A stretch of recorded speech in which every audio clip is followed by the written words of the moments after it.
Next, we're going to talk about clinical psychology. Now, clinical psychology, you're typically going to get a PhD or a PsyD.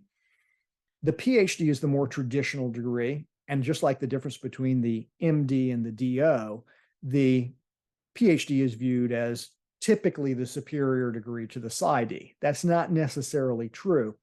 But remember that psychology came from a different field than PsyDs did. What I mean by that is they're both psychology, but PsyD is what is often thought of as more of a professional degree.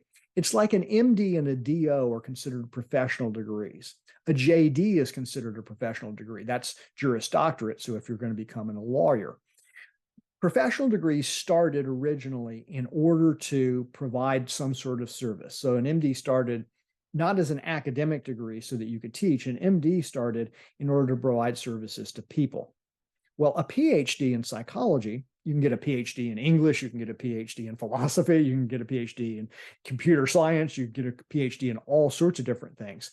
But the PhD was the degree, was considered to be an academic degree. So that meant you were going to learn academically.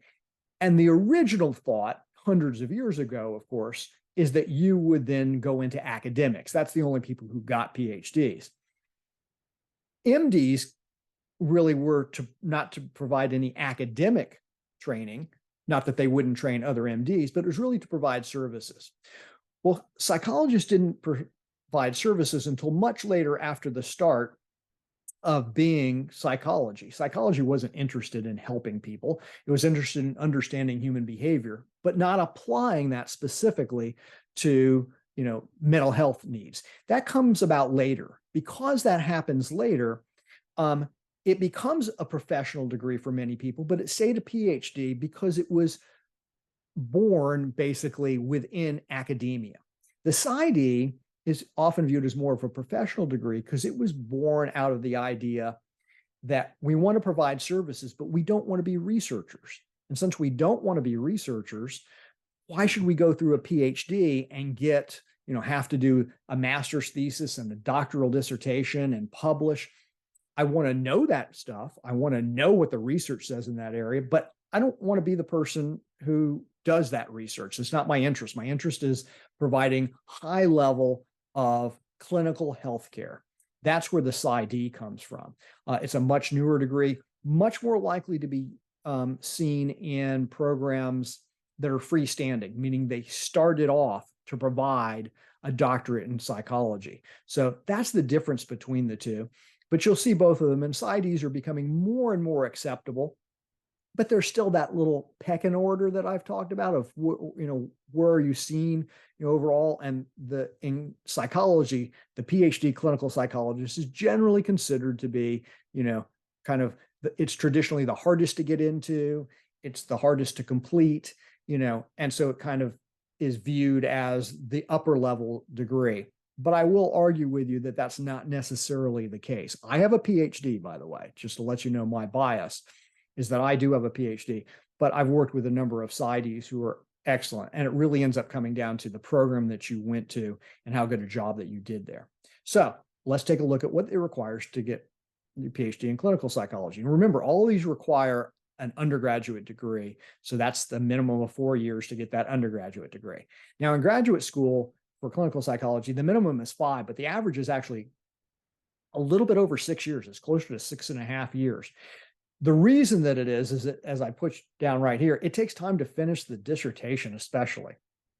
So you're more likely to get through your PsyD in 5 years versus the PhD because the dissertation, collecting a lot of data, and that takes a long time, and it's easy to miss deadlines. So it's not unusual for that to happen. Within this graduate school, there is also 1 year of internship. So what typically happens is if you're able to get through in 5 years, then what would happen is you would go through 4 years of graduate school.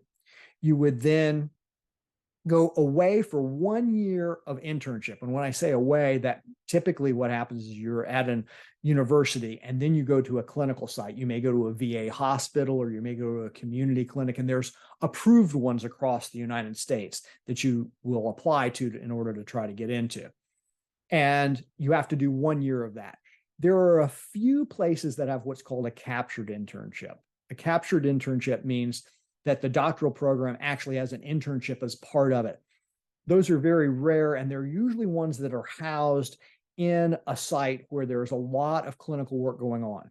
So, for example, here in Dallas, we have UT Southwestern, which is University of Texas Southwestern Medical Center, and they have a captured PhD program. That means that you go there and you do your clinical internship there. You don't have to apply anywhere else afterwards. That's nice that you don't have to apply anywhere else. But they have so many programs there. They do so much research, and it's a huge hospital associated with other hospitals. So the amount of clinical experience that you can get is quite vast there. Since most universities do not have the vastness of that, and they have to have practicum sites that they send you to outside the university, the internship itself is at some place that provides that vast experience for you. And that's why you have to do that 1 year of internship. Okay.